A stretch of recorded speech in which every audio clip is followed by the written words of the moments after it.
Good evening, one and all.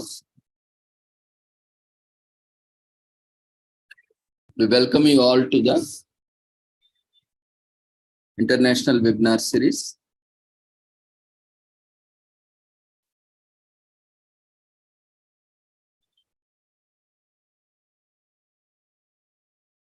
Good evening, one and all. We welcome you all to the International Webinar Series on Holistic Health, Well-being and Sustainable Development 2022-2023, commemorating Azadi Ka Amrit Mahotsav, nation celebrating 75 years of independence, India's G20 presidency, and United Nations Sustainable Development Goals 2015 to 2030 as part of awareness and campaigns in collaboration with Sri Holistic Health Foundation India and Sri Research Institute Center for Art, Sciences and Wellbeing. So before we start our sessions, let's take the blessings of Almighty.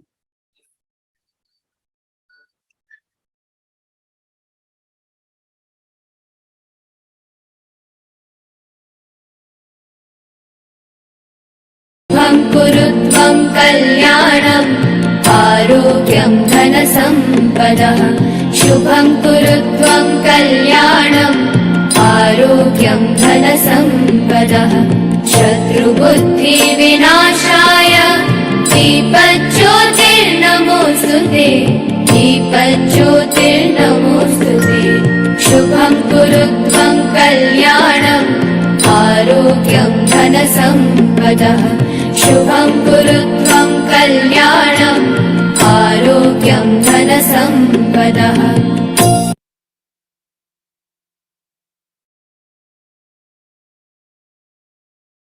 With the blessings of Almighty, we shall continue with today's sessions. Today,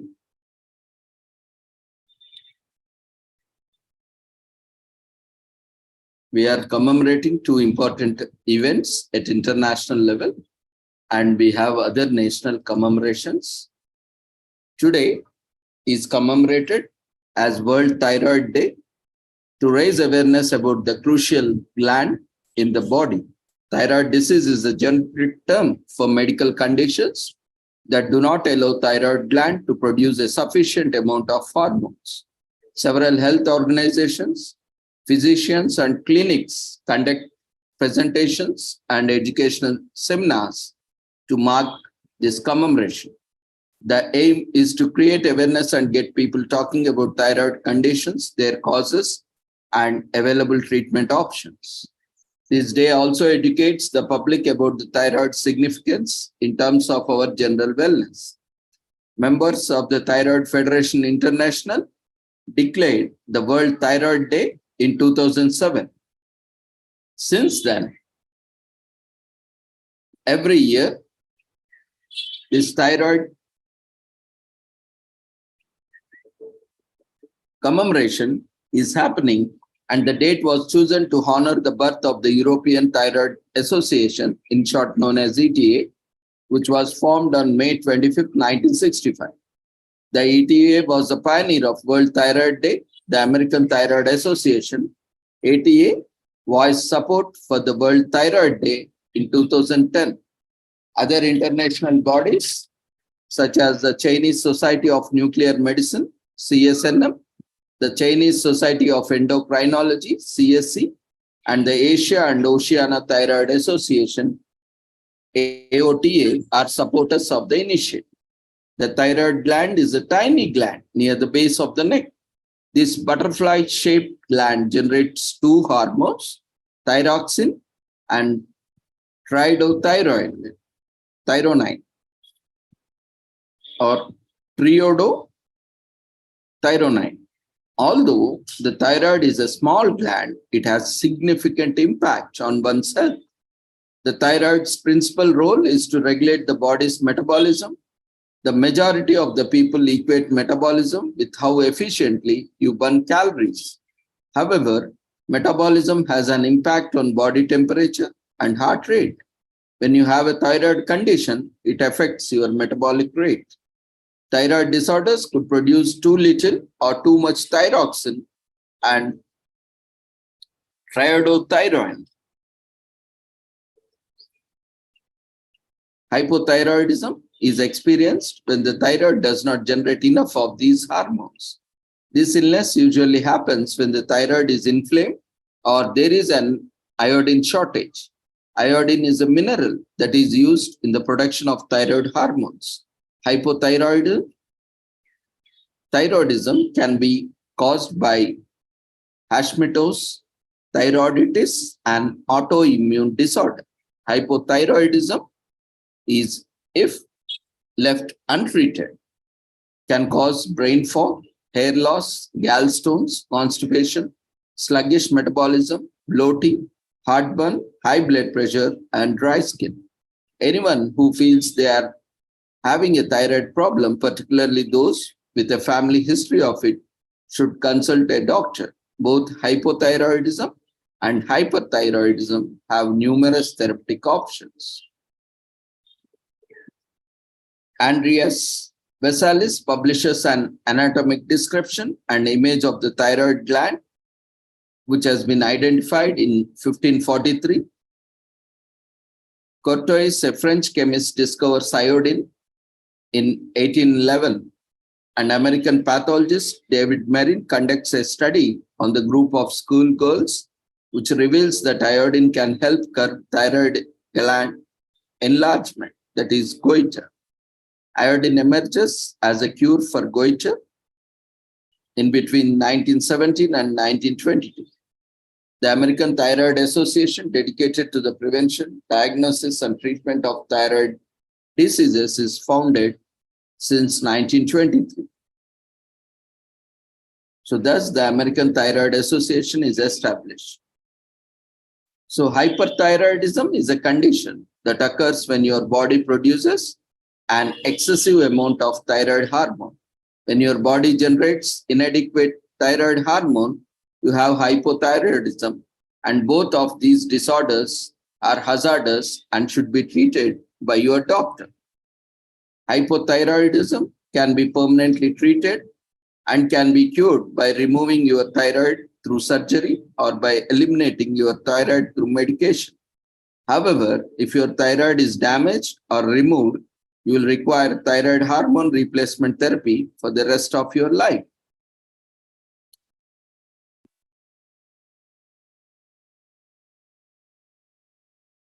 Symptoms include a fast-growing lump or swelling in the neck, pain in front areas of the neck, and voice changes or hoarseness. As with most diseases, early diagnosis of thyroid conditions make a difference. Make regular appointments with your doctor if you feel you are vulnerable to the thyroid problems.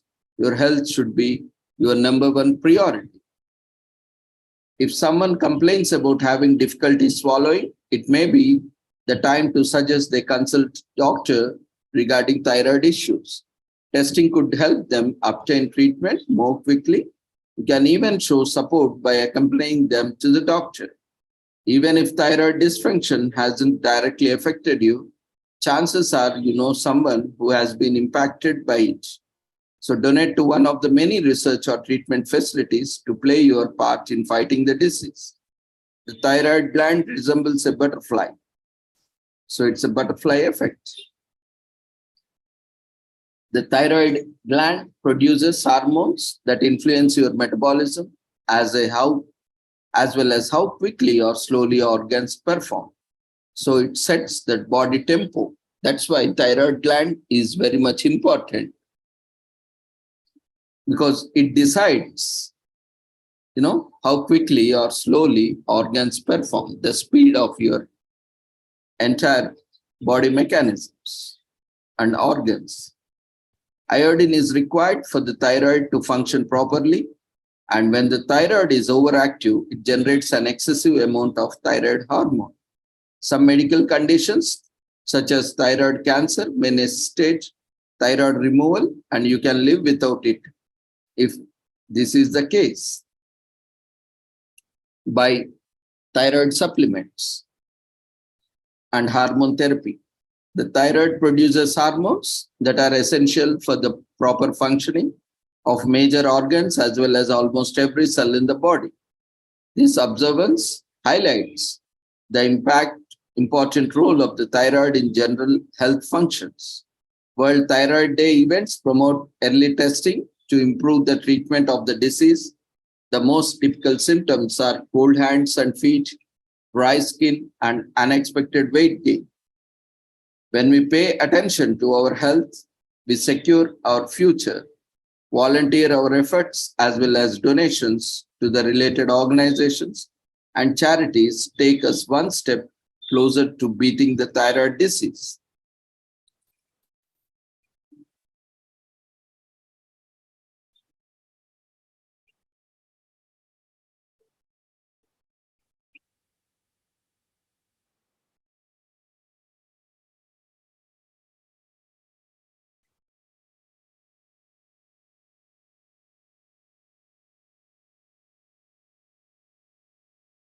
So this entire month is also celebrated as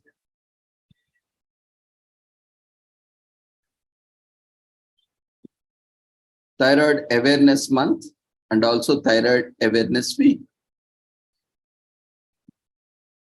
As part of annual conference, there is a meeting in September 2023. So as mentioned about this Thyroid Federation International, they are a network of patient support organizations from many countries. Their global network of organization locally supports people with thyroid disorders by providing information written specifically for the patient by listening to the patient perspective and raising awareness. As thyroid disorders impact many people worldwide, they seek to establish local thyroid patient organizations in many countries to support people who need further information and help. So doctors benefit because they provide them with information about the quality of experience by thyroid patients. From the partnership with doctors, we gain important evidence-based information that we can pass on patients. Patients benefit because we listen to their concerns. Many patients raise interesting points for discussion, which we pass on to the doctors. In turn, many patients volunteer to help develop patient organizations in their country.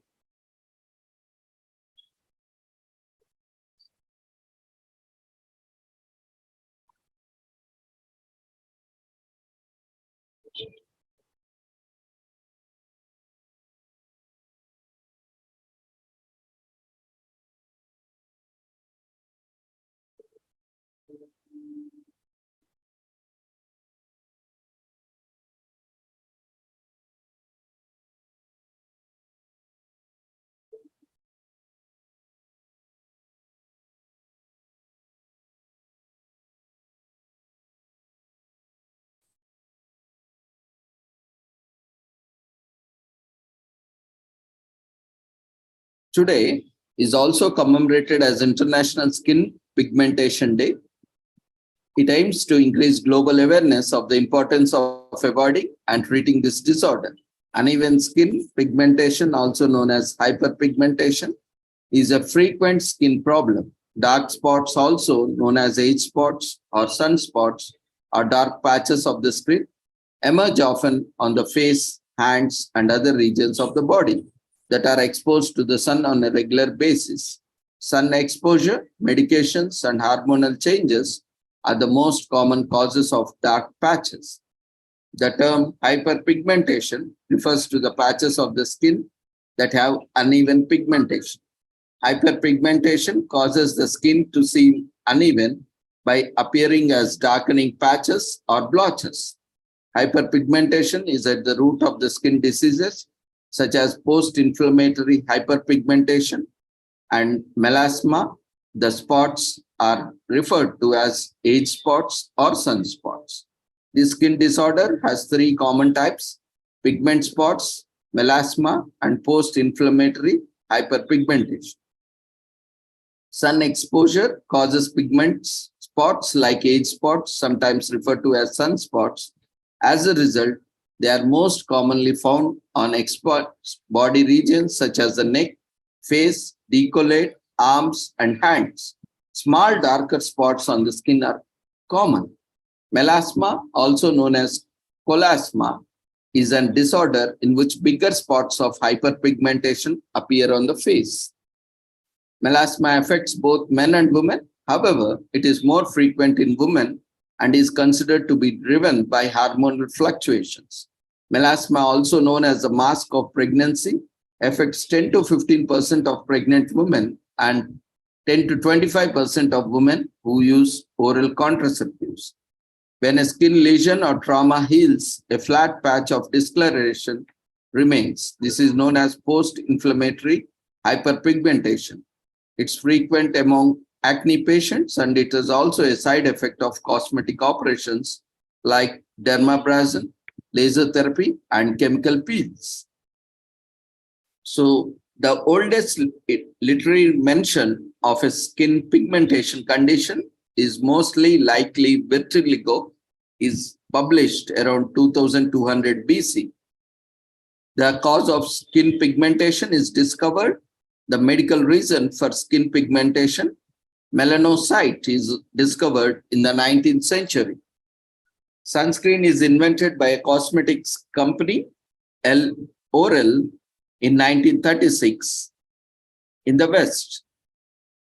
Of course, we have good old turmeric, which also serves as various purposes, and sandalwood and turmeric have been used in India and across the world, where the foreigners who traveled India has taken this and various other treatments in the form of Ayurveda and therapy to across the world. Even today, we have seen, many, especially girls and women, apply this sandalwood and turmeric to their body and body parts so that, they look good, healthy, and also shiny. So apart from that, we have various home preparations that are very good in maintaining this body health and also skin health, which are safe, organic, and natural, which does not have any side effects. But these chemicals which are readily available have lots of side effects, and often many people who are using it are going through a lot of trauma and stigma. Due to that, we will discuss on at a later date because that needs a good amount of time. The epidermal melanin unit is introduced along with the description of the melanosome ultrastructure and melanosome transfer in 1960. So there are many treatments that can remove existing pigmentation, but they may not be permanent cure. To keep pigmentation away for the long term, you will need regular skin maintenance. Soy products, black beans, flaxseed, and chickpeas are some of the foods that contain hormones that may skin pigmentation. Milk, buttermilk, and sour milk have been shown to effectively lighten skin discoloration thanks to the ingredient lactic acid.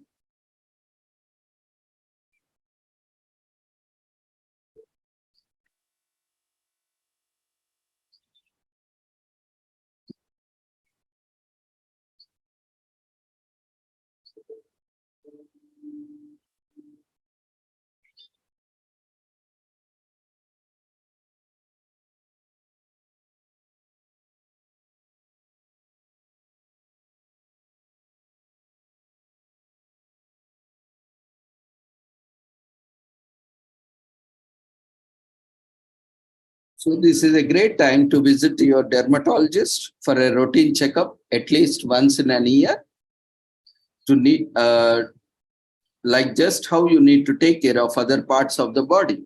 It is essentially important to take care of your skin and prevent it from damaging. Skin pigmentation is nothing serious, but many people are not aware of how to protect their skin from it. The skin condition can manifest due to not just hormonal changes, but it also prolonged exposure to the sun without the use of any sunscreen. Although Skin pigmentation is very common. People still feel targeted and body shamed because of it. One way to shut down the haters is to accept our skin as it is and feel proud of it. Hyperpigmentation affects 1 in 3 women around the world, and it is more common than you think. So it's almost 70, more than 60 to 70%. Almost every woman, that is 1 in 3 women, has this kind of problem. So no need to worry. We need to overcome stigma associated with the body shaming.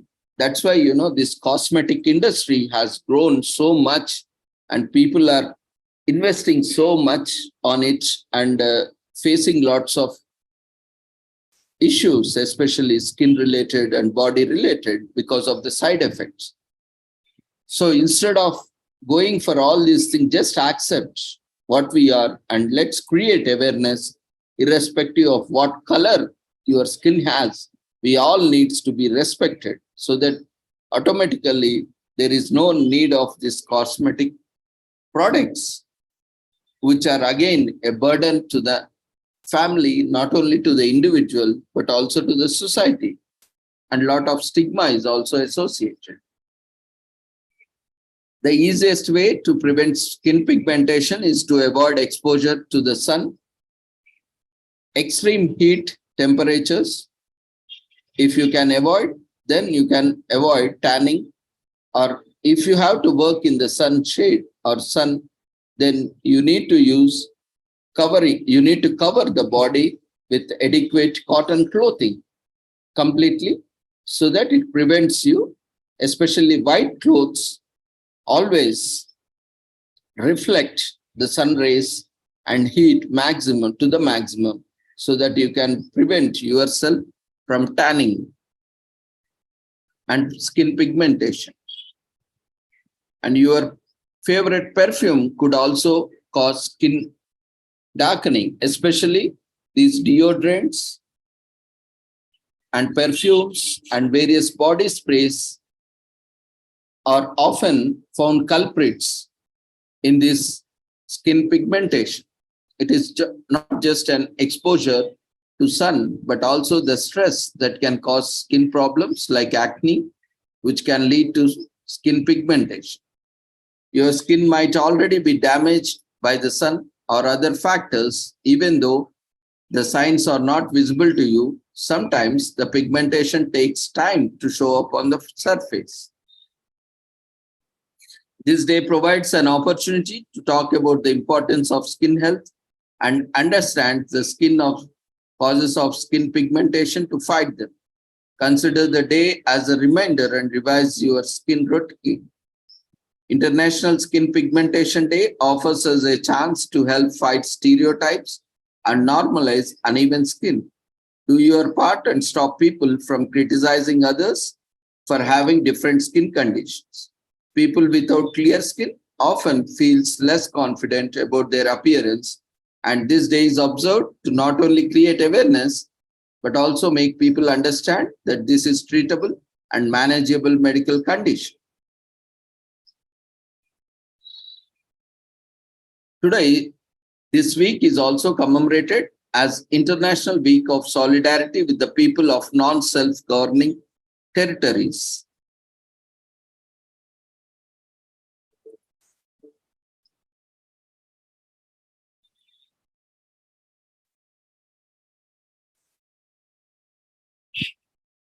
In the UN Charter, a non-self-governing territory is defined as a territory whose people have not yet attained a full measure of self-government. In 1946, several UN member states identified a number of territories under their administration, and they were not self-governing and placed them on a UN list. Countries administering non-self-governing territories are called administering powers. As a result of the decolonization process, over the years, most of the territories were removed from the list. Chapter 11 of the UN Charter, the Declaration regarding non-self-governing territories, provides that member states administering territories which have not attained self-government recognize the interest of the inhabitants of these territories are paramount and accept as a sacred trust the obligation to promote their well-being. Chapter 9 urged the administering powers concerned to take effective measures to safeguard and guarantee the inalienable rights of the peoples of the non-self-governing territories to their natural resources, including land, and to establish and maintain control over the future development of these resources, and requested the administering powers to take all necessary steps to protect the property rights of the people of those territories.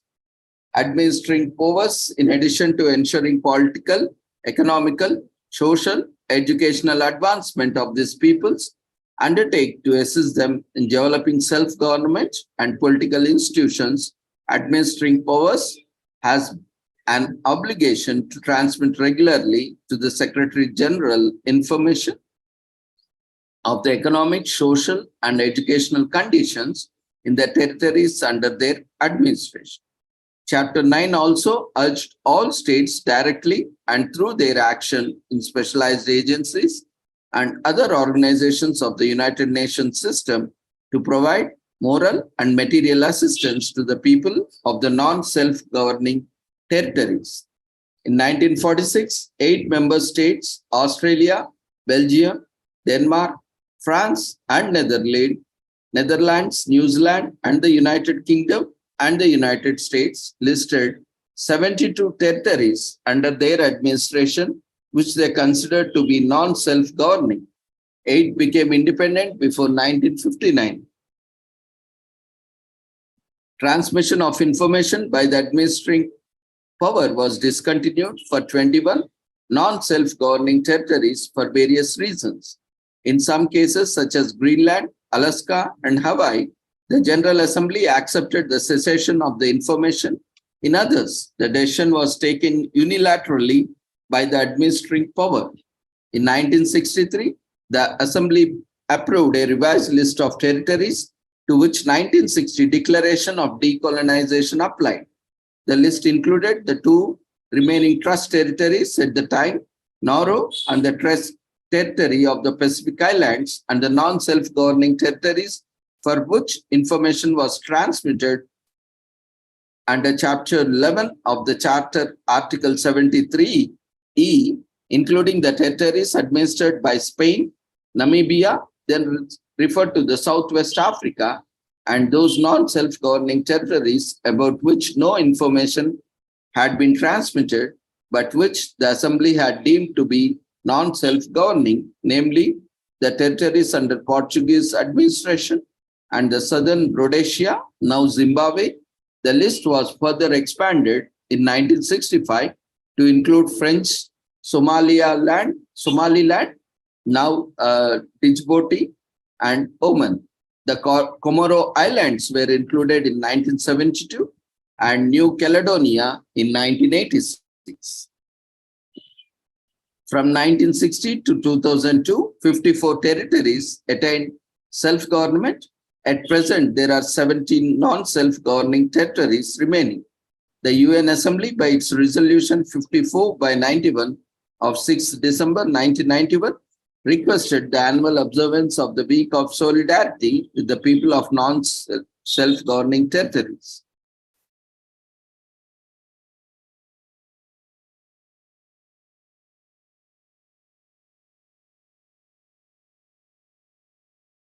So let's watch a short video.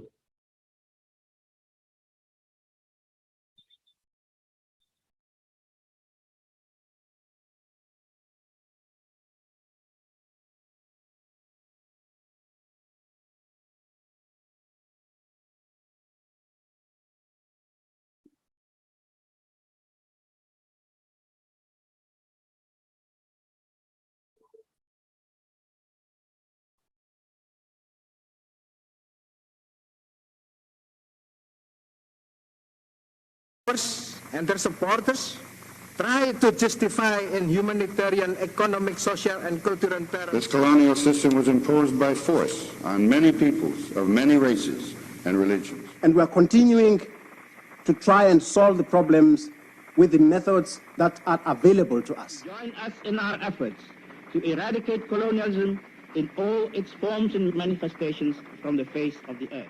Ushered in a new era of hope and great optimism. Since its founding, the United Nations has been engaged in decolonization processes around the globe. And that work continues today, as 17 non-self-governing territories remain. The United Nations will continue to assist, but all should play their role. The administering powers, non-self-governing territories, member states, and the Special Committee on Decolonization. When the UN was formed at the end of World War II, 72 non-self-governing territories and 11 trust territories were identified as under the control of administering authorities. In 1994, Palau, the last remaining trust territory, gained independence, but as of 2020, 17 NSGTs yet remain.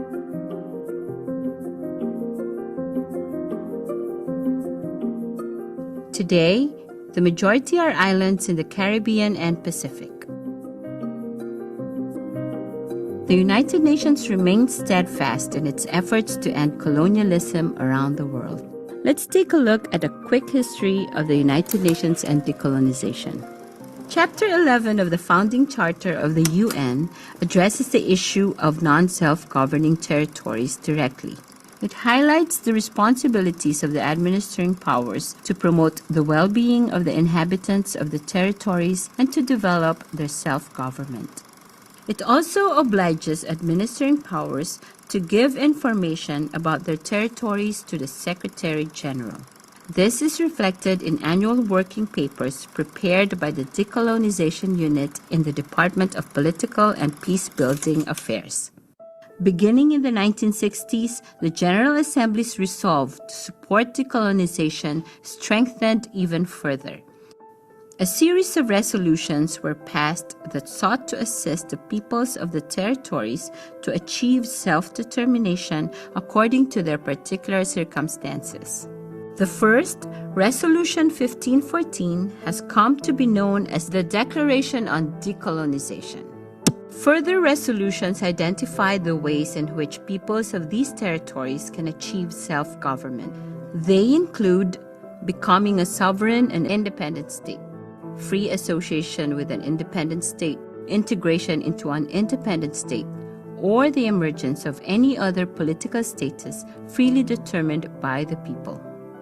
The Special Committee on Decolonization is commonly referred to as the C24 because of its original composition of 24 member states.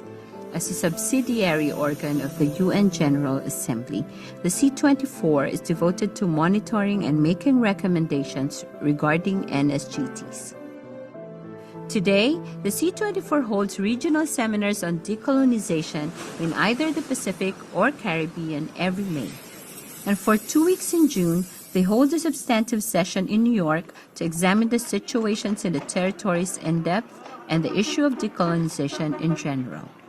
These meetings allow the C24 to hear views of the NSGTs, the administering powers, and other stakeholders and petitioners on the decolonization process.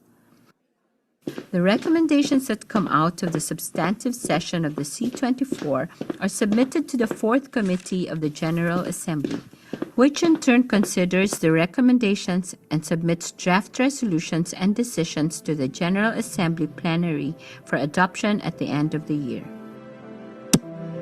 Additionally, institutional support for NSGTs from UN entities, specialized agencies, and international organizations associated with the UN is important and kept under consideration by the C24 and the UN Economic and Social Council. With the consent of the administering power, the C24 can dispatch a visiting mission to observe conditions on the ground and gather first-hand information. These visiting missions enhance the capacity of the United Nations to assist the peoples of the non-self-governing territories. Recognized as an important tool, the General Assembly has requested that the C-24 undertake at least one visiting mission per year. As an example, in 2019, at the territory's request, the C-24 sent a visiting mission to Montserrat, still recovering from a devastating series of volcanic eruptions that began in 1995. The visiting mission held meetings with key members of the government, representatives from civil society, and other stakeholders. In this way, the C-24 is able to report on the needs of the territories.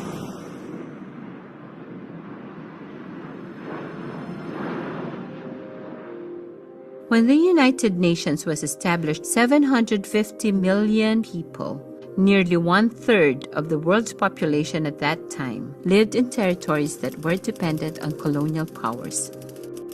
As of 2020, nearly 2 million people continue to live in non-self-governing territories, the majority of which are on small islands that face the added challenges of sea level rise and increasingly destructive natural disasters.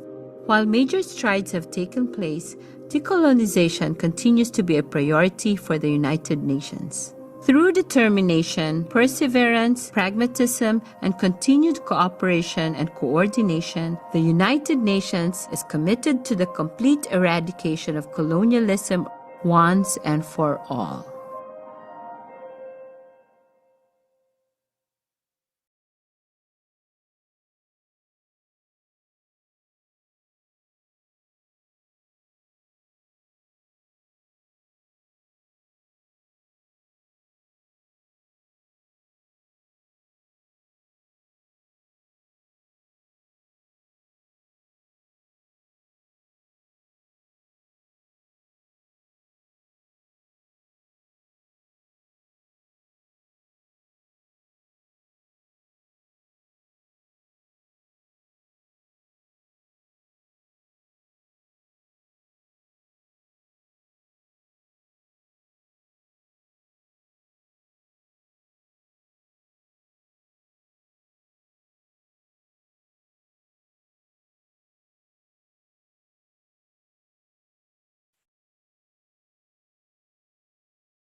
So many people are not aware of the fact that such a week exists.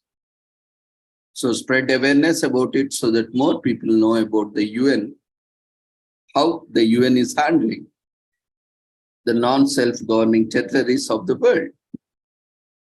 And one of the major reasons for the decline in the number of non-self-governing territories is the end of colonization. Colonization has been going on in the world for a long time. And although it does not prevail anymore, numerous territories remain under colonial rule. So teach your young kids about its huge ripple effect in the world. Now the colonial rule is in different form, in the form of religions. More and more countries are getting converted into the religious nations, and secularism is a great threat.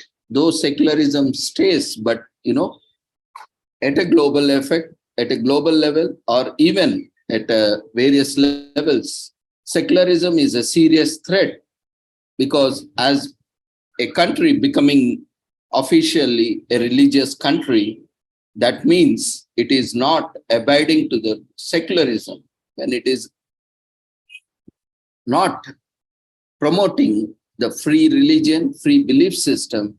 It itself is a violation of secularism, that it is promoting one religion and it is not promoting other religions. So it is discrimination, it is differentiating religion. So though they preach, but they don't practice. And that's why they are also against other religions, which is promoting hate speech and hatred, violence, and also at times leading to wars. So we have to teach our children and our young students and research scholars how the past and why this serious threat of conversions and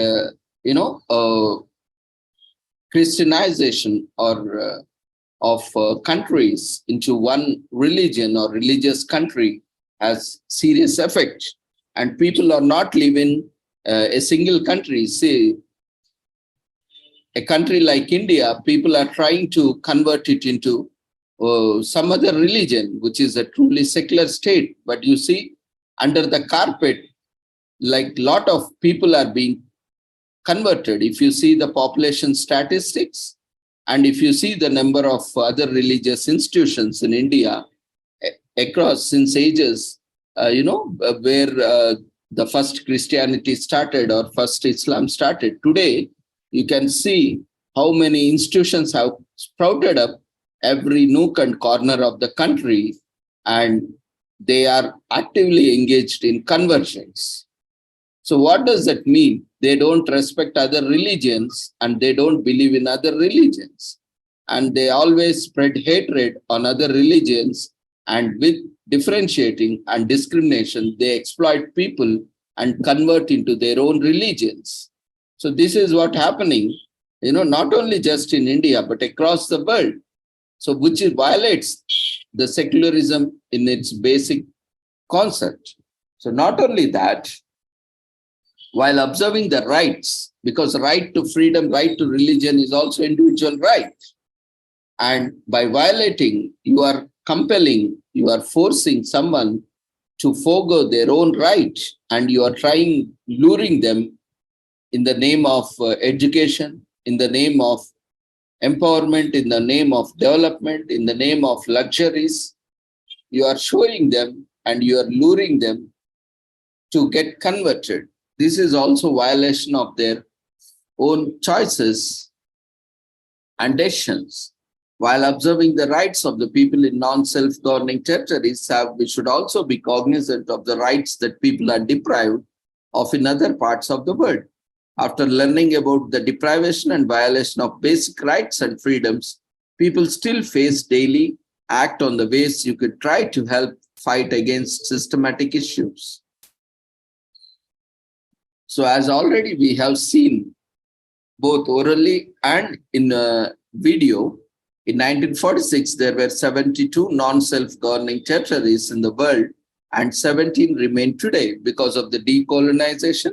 And these non-governing territories are now becoming more self-governing territories as an independent nation or getting annexed to one or more other nations. In 1972, Hong Kong and Macau were removed from the UN list at the request of China. And although Bermuda considers itself autonomous, it has been on the UN's list non-self-governing territories since 1946. The United Kingdom administers 9 territories across North and South America, Europe, Africa, Oceania. Although Puerto Ricans are American citizens by birth and are subject to most American federal laws, they cannot vote in the presidential elections and do not have the voting representation in the Congress, since Puerto Rico is neither an independent country nor a state. Although UN took the step to safeguard the protection of the peoples of non-self-governing territories' intrinsic rights, we need to ensure that we keep governments of the administering power accountable to ensure that people who live in these territories are not deprived of their rights to their lands, lifestyle, and all resources their land offers. It is important to keep governing powers accountable to allow for this. It is important to be informed about the future development of the natural resources in the territories. It is also important to seek that the administering powers take steps to protect their natural resources, especially land. It is important to reflect on the past, such as the reason for emergence of non-self-governing territories and the current conditions of the people in these territories. Only by reflecting on the past do we ensure we don't repeat the same mistakes.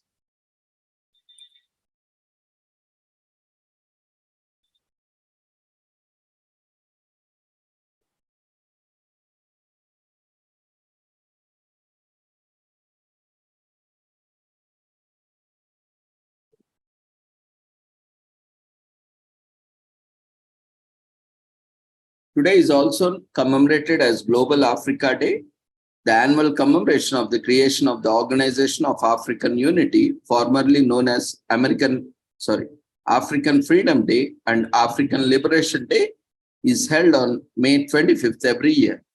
It is a day for Africans and those who love Africa to show the world that the continent is a force to be reckoned, and the moment has come for African youngsters to define the Africa they want on their terms following centuries of being referred to in a negative and degrading manner.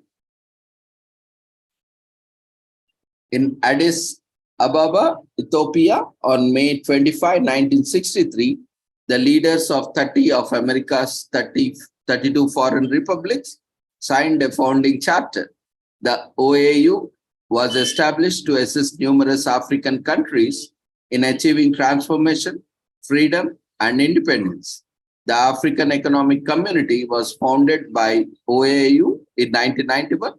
The American Union was established by the OAU in 2002. A total of 21 countries have joined the OAU since inception. On May 23, 1994, South Africa joined as the 53rd member. African Liberation Day or African Freedom Day was observed in Ethiopia, South Africa, and Ghana on April 15, 1958.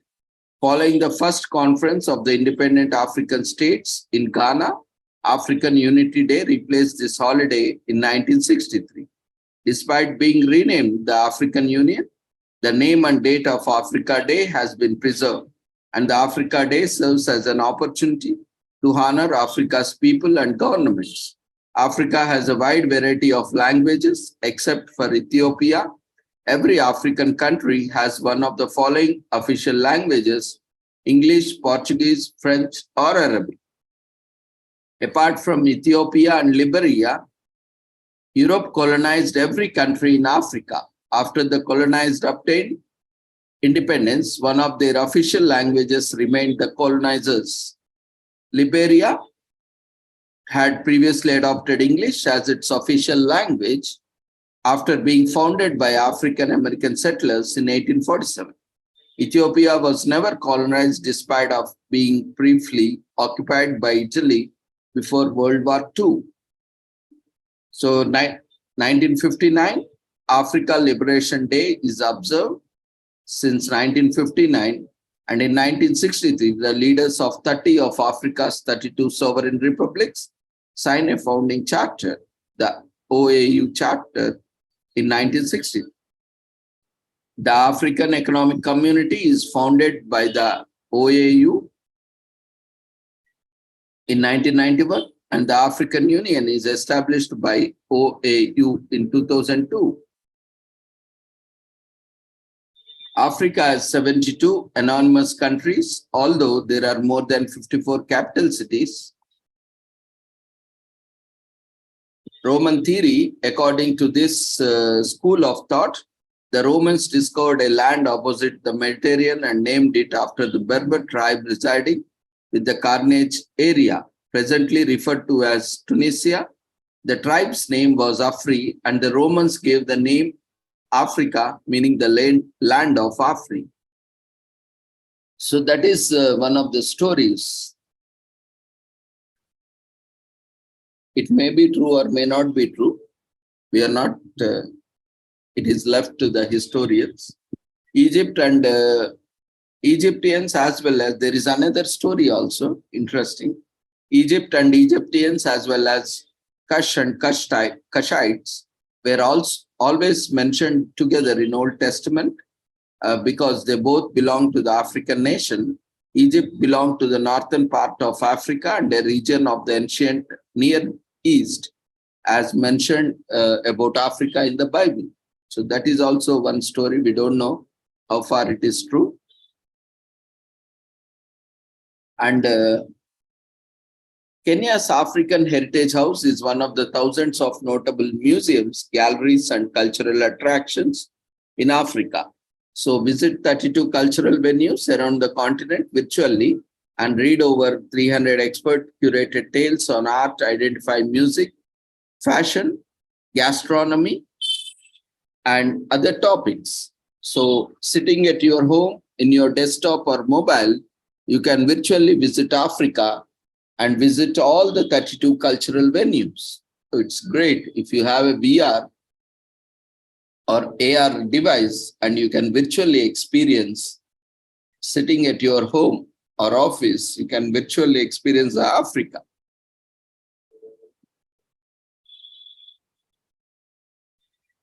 So if possible, visit Africa, take a journey to an African country, prepare your affairs and travel to the motherland, choose African region, book a ticket, book a flight and get on to your journey.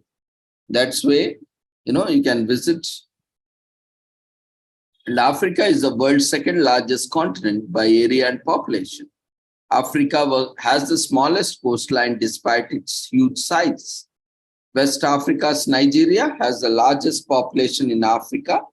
The world's tallest and the largest land mammals, the giraffe and the African elephant, respectively, are both from Africa. In Africa, there are about 2,000 different languages spoken, each with its own dialect. Africa landscapes are stunning and diverse, spanning over 50 countries. Any breathtaking scenery you can imagine is most likely found in Africa. From pyramids and bazaars to stunning white beaches, majestic mountains, and stunning waterfalls, Africa has it all.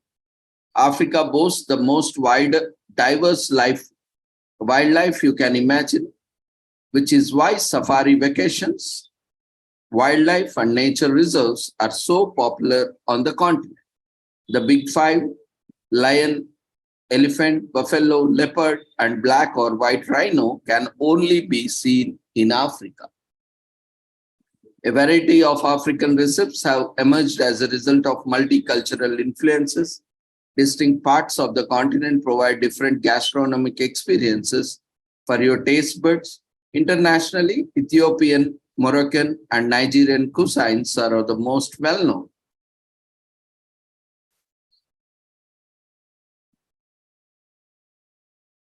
Today is also National Missing Children's Day in US. Remembering the missing children and spread the word about child abduction. All around the country, various organizations organize events to spread the word about the safety of children. The day serves as a reminder to strengthen our efforts and try to reunite the children who are missing with their families and honor all those who are working for the cause.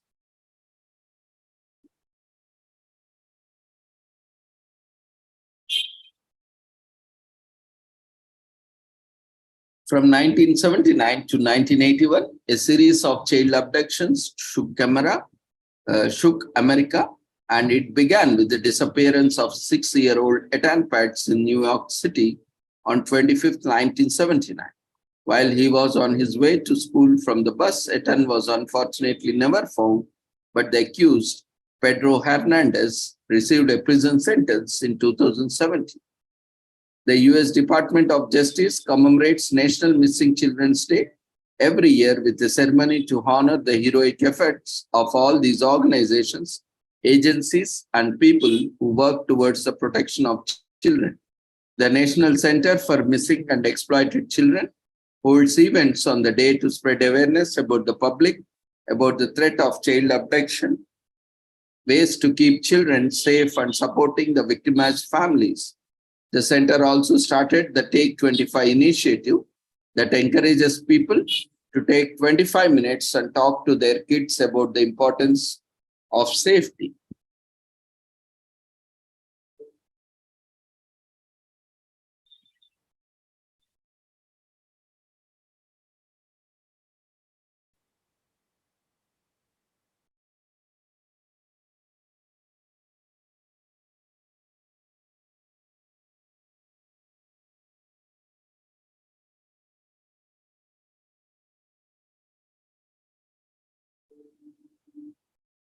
Today is also National Sing Out Day, as commemorated in US.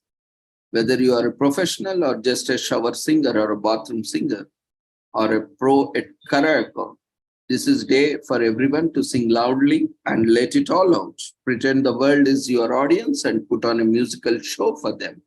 Most importantly, remember to just have fun.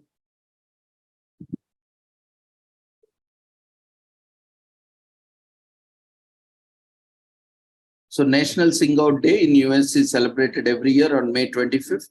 But however, that should not deter anybody from celebrating it with gusto. Doesn't matter where and how you are singing, as long as you are singing something.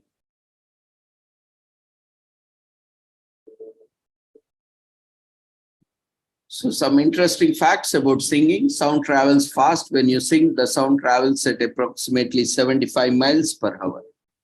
Singing produces endorphins, which make you instantly happy, and oxytocin, which is natural stress relief hormone. It takes about 100 muscles in your body for you to sing. So singing takes strength. And about 4% of the world's population cannot differentiate between notes and thus are tone deaf. So 4% of them have tone deafness. A study has shown that voices that were regularly engaged in singing without strain didn't deteriorate with the age. It can stop your voice from aging. So some studies show that singing helps reduce stress levels, elevates bad moods, and even gives a boost to your body's immune function. And now that's a great reason to embrace this day and celebrate by singing out loud. Singing is so much fun. No matter what song you are singing, you can have your own little singing party in your room and jam to some favorite top favorites. When you put yourself out there in the front of an audience, it can be quite intimidating. However, singing in front of people can help to boost your self-confidence. Today is also commemorated as National Tap Dance Day in US. This dance form incorporates complex rhythmic step combinations and an expression of character through sound and body movements. Tap dancing has many styles from clogging to soft shoe, jazz, and many more. This fun and exciting holiday is also celebrated in other countries apart from US, such as Japan, Australia, India, and Ireland. It was first presented on the US Congress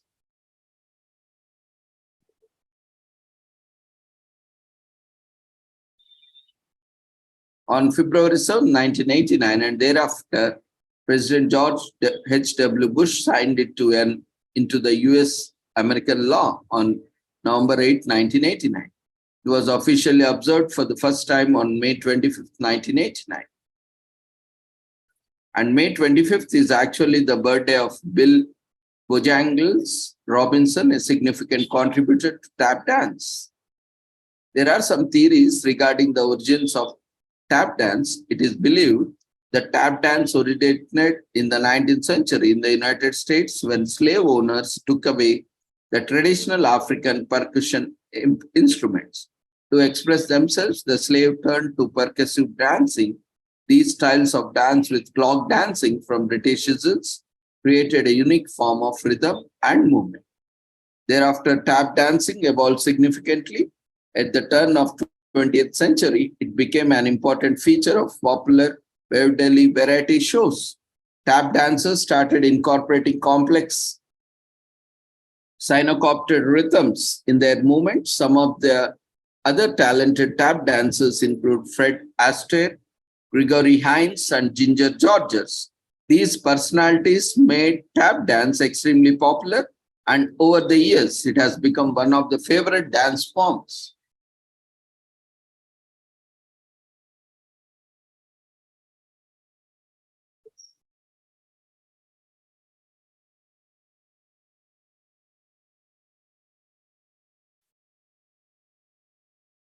It made its entry into Hollywood during the period from 1930 to 1950, where the tap dance became a staple in the movies on television.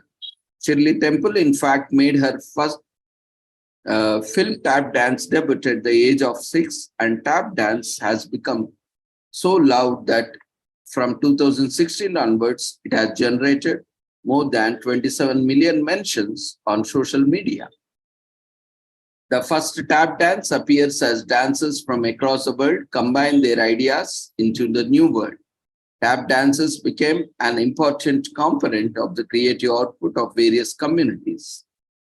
The first tap shoes with metal plates are invented in 1920, and representatives lobbying with the government to dictate a day for tap dancing.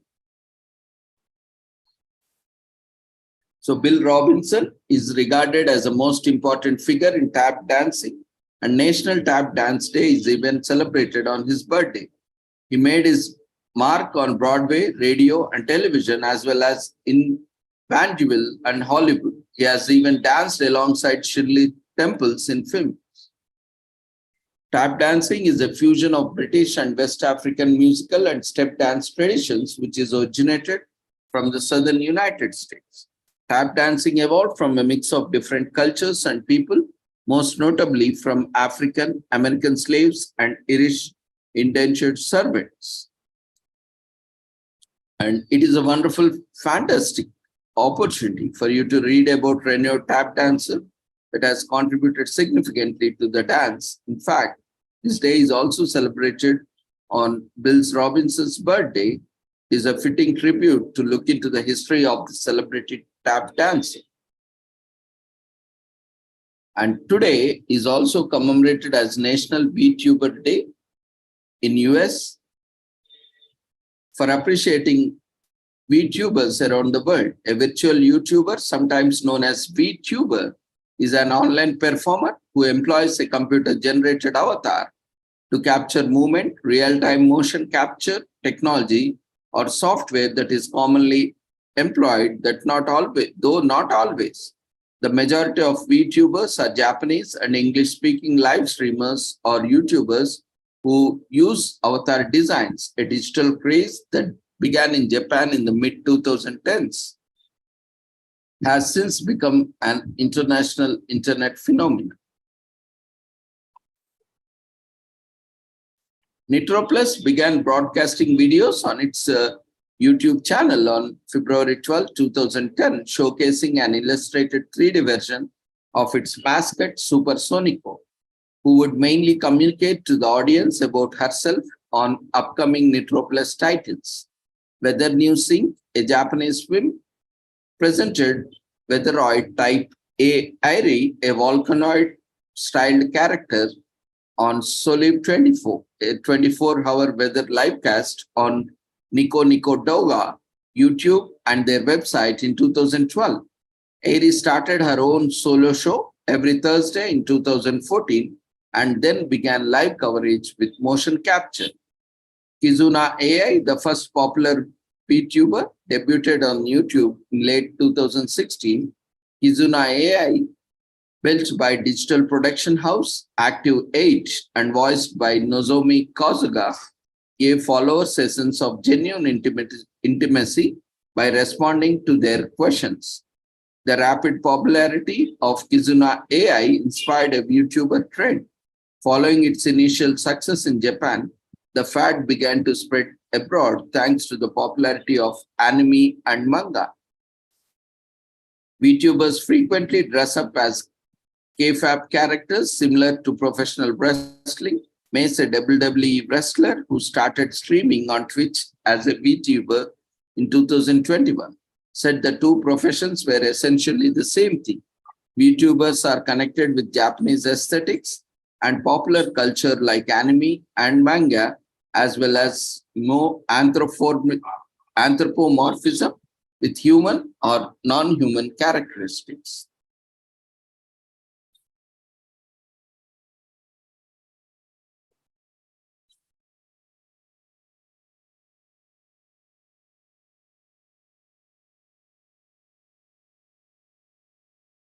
Today is also commemorated as Shavuot, which is a Jewish celebration which has both an agricultural and biblical significance. Agriculturally, it marks the wheat harvest in Israel. Biblically, it commemorates the day God has gave the nation of Israel to Torah on Mount Sinai. Shavuot, also called as Pentecost or Feast of Weeks, on the 6th day of the month of Shivan in Hebrew, the calendar.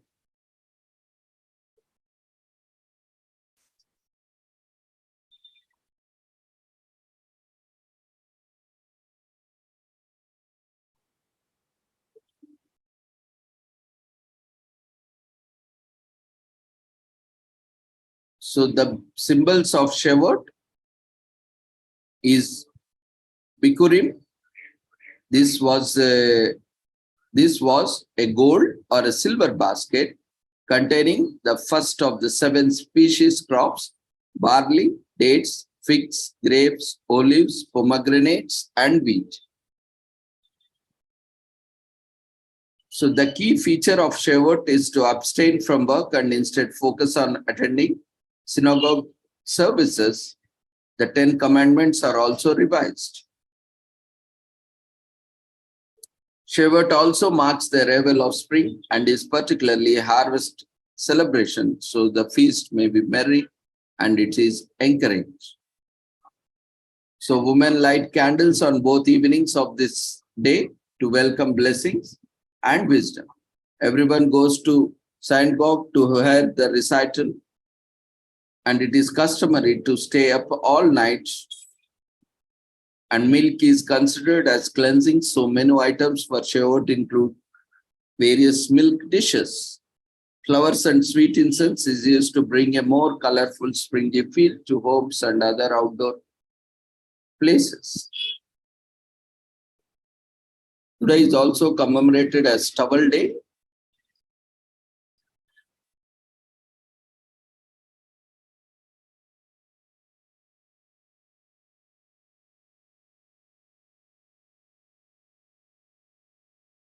Grab your favorite towel and head down to the pub with a great group of friends. I mean, pub means your kitchen or bathroom or washroom, whatever it is.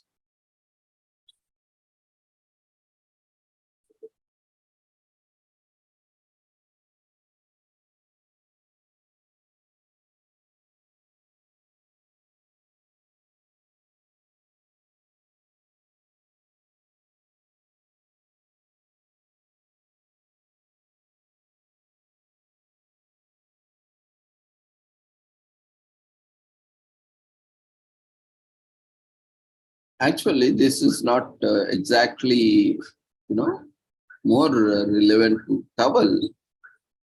Yes, it is related, but, it is somewhere something related to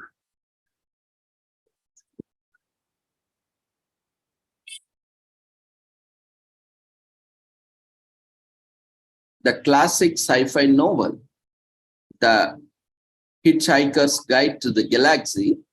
This was written by Douglas Adams.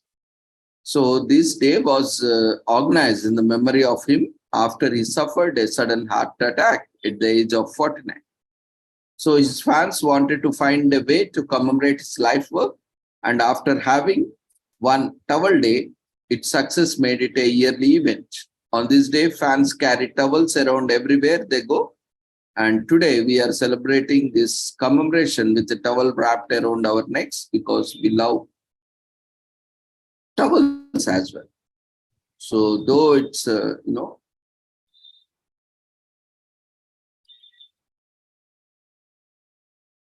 today is also National Brown Bag It Day.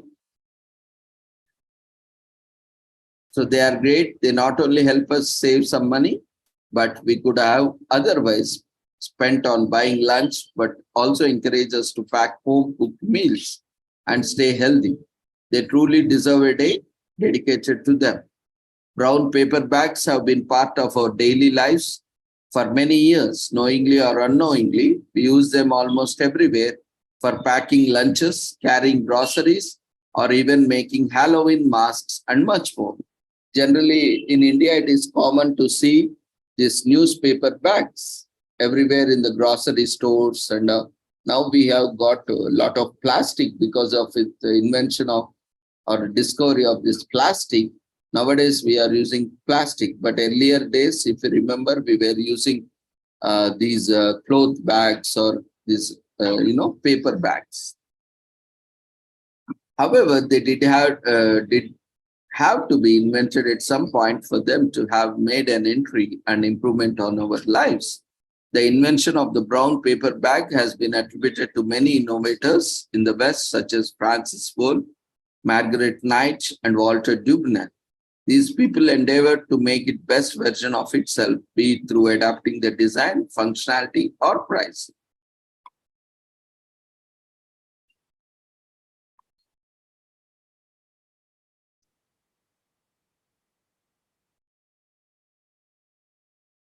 Today is also commemorated as National Bath Bomb Day.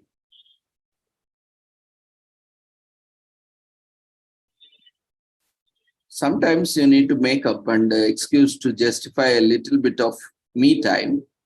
So you just need a little bit of pampering. And well, today, no need for such an excuse. So it's all about self-care and relaxation. And if you are truly lucky to have this unique experience, so fill the tub and get ready to soak your stress away.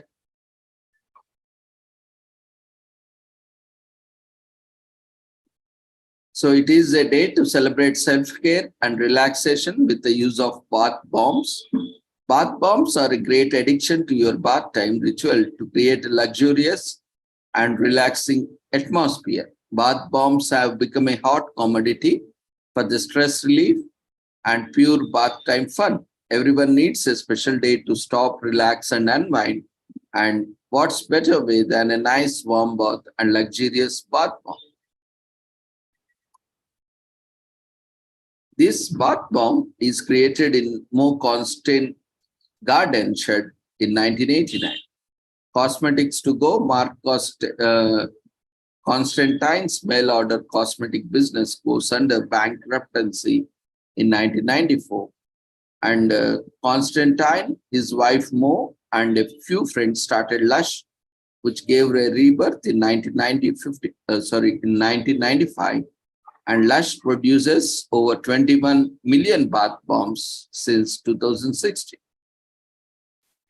So around 15 minutes when your skin gets all pruned up and go and grab your towel. So 15 minutes is ideal time that you should soak for. And again, it depends and varies from person to person.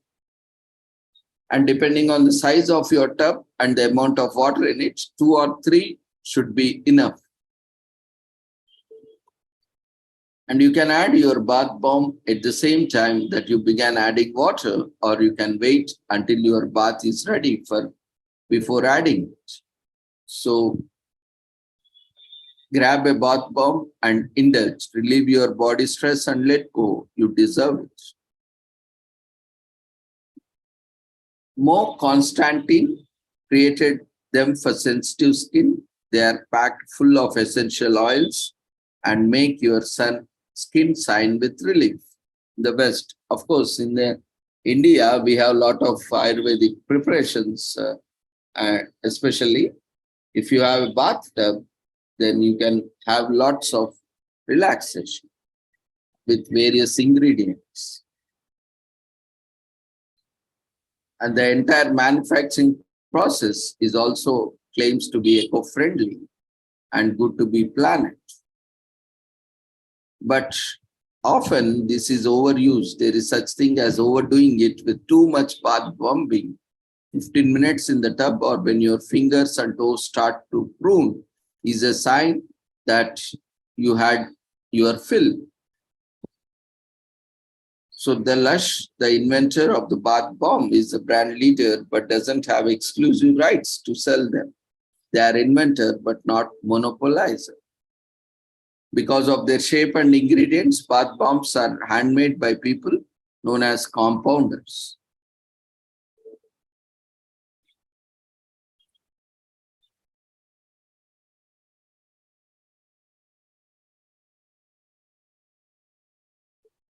Finally, we have Geek Pride Day, which promotes the culture, hobbies, interest of geeks worldwide.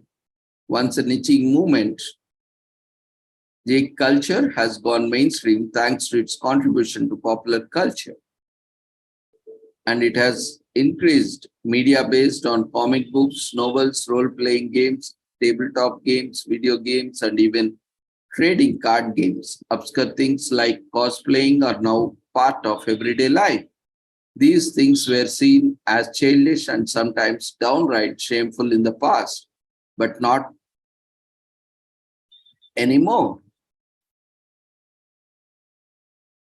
The first Geek Pride Day was organized in 2006 by German Martinez, a Spanish blogger. The internet and media attention helped the holiday grow. In 2008, the US began celebrating Geek Pride Day. The holiday celebrates the evolution and growth of geek culture worldwide, embracing the hobbies and interests geeks hold dear, from anime to manga to building gaming PCs and painting figurines. Geek culture has entered its golden age. So watch a geeky movie. Science fiction films remain a favorite with geeks everywhere. There's also medieval fantasy and anime, the gateway media to modern day geek culture. Not all comics are about superheroes. Today there are dozens of genres to choose from: crime, history, war, and much more, if you like so.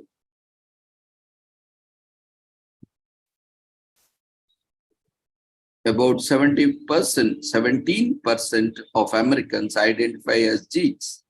About 66% of millennials think the term geek is compliment. About 65% of video game designers identify as geeks. Man of Steel and Witcher actor Henry Cavill is a confessed geek who plays video games and paints Warhammer 40K figurines. While it is once an offensive term, being a geek is no longer a bad thing, but something to be celebrated. However, still there are some bullies who look down on geeks, but today serves as a good reminder to be kind to everyone. Geeks are people too. So with this, we shall end the commemorations for the day. And we thank everyone for joining us, and see you all tomorrow at the same time with the same link. The registration link for today's webinar series have been shared in the chat box. We are sharing it once again. Those who have not registered, we request you to register. It is mandatory to receive your certificate.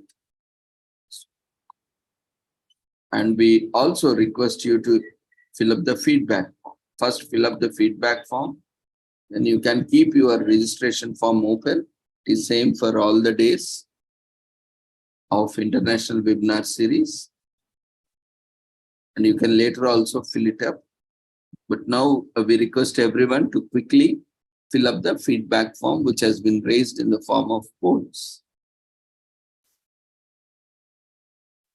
Because this, once the meeting ends, it will automatically get closed. But registration form is a Google form, so you can fill it even after meeting ends. So that's why quickly fill up the feedback form. Then you can fill the registration form, but keep that form open in your browser or copy that link so that you will not miss the link. Anyway, you can, the website also has been shared. You can visit the website and find the registration link always. All the details are available on the website. So we have a 1 week conference coming up related to environment, occupational health and safety, and sustainable development, health, well-being, and all these related concepts from June 5th till June 11th, starting on World Environment Day. We invite your presentations. Don't wait till last day. Try to submit your manuscripts or research publications or papers or research work in the form of presentations as early as possible so that you'll get adequate time for presentation. And kindly follow the procedures as laid down on the website so that the journey will be happy and smooth.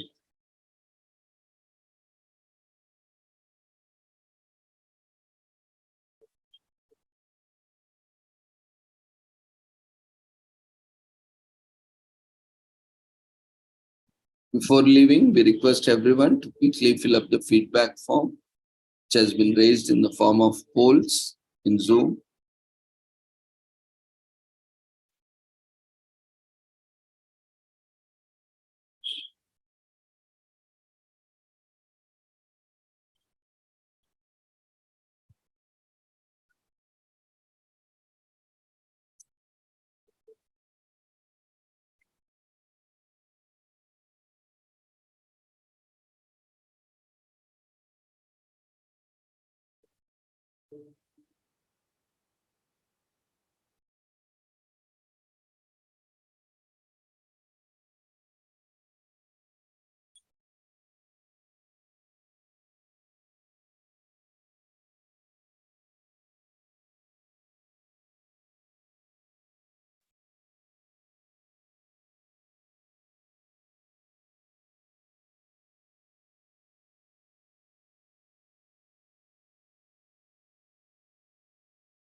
So see you all tomorrow. Take care. Good night with the same link at the same time, 6 o'clock with different topics.